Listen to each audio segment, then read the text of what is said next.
Fala família, canal Cardeal da Colina, passando aqui mais para falar mais da SAF do Vasco, mais informação do GE. Vamos colocar as imagens aqui do GE e as informações do GE sobre o Marco Faria Lamáquia, aqui do GE. Vamos lá? Um pouquinho do nosso futebol brasileiro também, notícias, né? Em meio a essa data FIFA, notícias dos clubes brasileiros.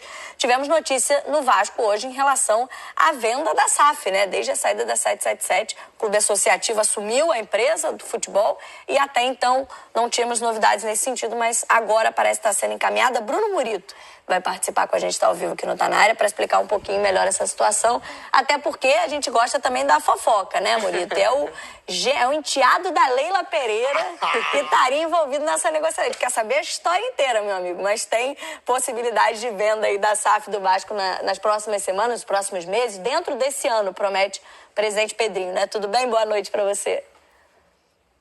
Fala Camila, Richarlison, Rafa, tudo bem? Pessoal que está nos assistindo. É isso, o Vasco encaminhou a venda da SAF para o Marcos Faria Lamáquia, investidor, que ele é filho do José Roberto Lamáquia, né, dono da Crefisa, e também enteado da Leila Pereira, presidente do Palmeiras. Mas é uma coisa até que é ponto de debate aí, né, por essa questão toda. Mas a gente primeiro vai falar da negociação, porque quase 2 anos depois, né, o mês de maio, ele marca aquela saída da 777, né? Aí, em 2024, o Vasco tirou a 777 do poder antes daquela falência global, né, da 777. E nesses últimos 2 anos, o Vasco tem caminhado ali com as próprias pernas, né, com toda a dificuldade financeira, enfim, que foi herdada de outras gestões, mas também da própria 777. E aí o Vasco, nesse período, procurou investidores, né, e a gente sabe que essa história não avançou muito. Só que esse namoro com a família Lamáquia sempre existiu e sempre houve uma expectativa muito grande da gestão do Pedrinho em torno disso, né? Era até um pouco da campanha ali do Pedrinho, nessa proximidade dele com o José Roberto Lamáquia.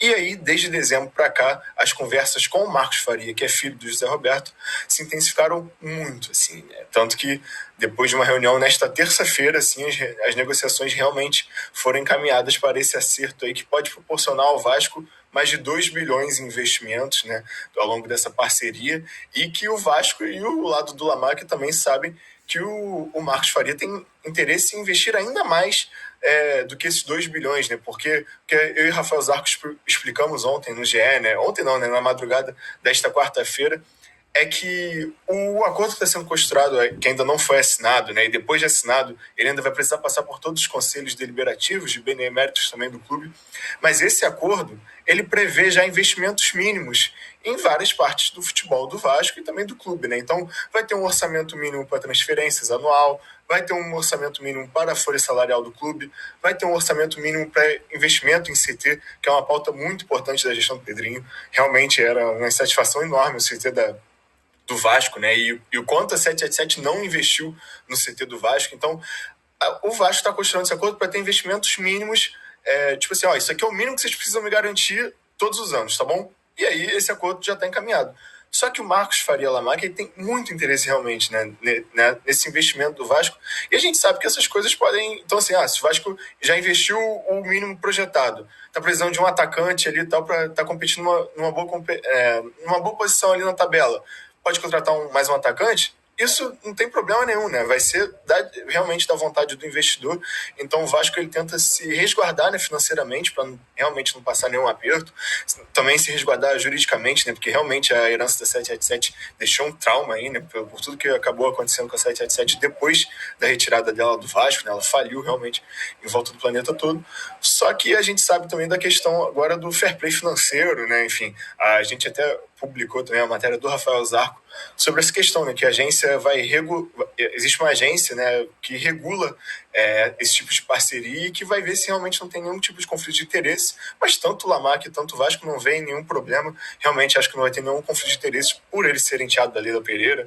O Marcos Faria Lamáquia, ele tem a sua carreira de forma independente, né, tem a sua trajetória independente, não é o mesmo dinheiro, não é o dinheiro da Leila Pereira, enfim, é o dinheiro do Marcos Faria Lamáquia, que é filho do José Roberto e é filho também, a mãe dele é uma das herdeiras do Banco Alfa. Então, assim, é um cara que tem muito dinheiro, né? Mora em Aspen, enfim. E tá realmente, né, muito encaminhado aí para ser o novo investidor da SAF do Vasco. Em relação às dívidas, Murito, porque o Vasco está em recuperação judicial, né? Está começando a fazer seus pagamentos.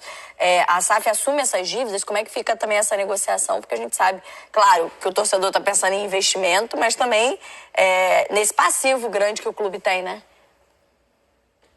É isso, é um passivo muito grande, né, mas que diminuiu graças à recuperação judicial e até isso, né, porque a recuperação judicial facilitou essa negociação aí, porque agora quem realmente assume a SAF, né, o possível novo investidor, nesse caso o Marcos Faria Lamarck, ele também assume as dívidas da SAF, né, do futebol inteiro vascaíno. Então essa dívida ainda não está com o valor exato estimado, porque, lógico, ela reduziu, né, a dívida ali do clube para uns 600, 800 milhões de reais, mas ainda também tem a dívida tributária, né, a dívida fiscal do clube, que ainda está em discussão também, né, sendo finalizada.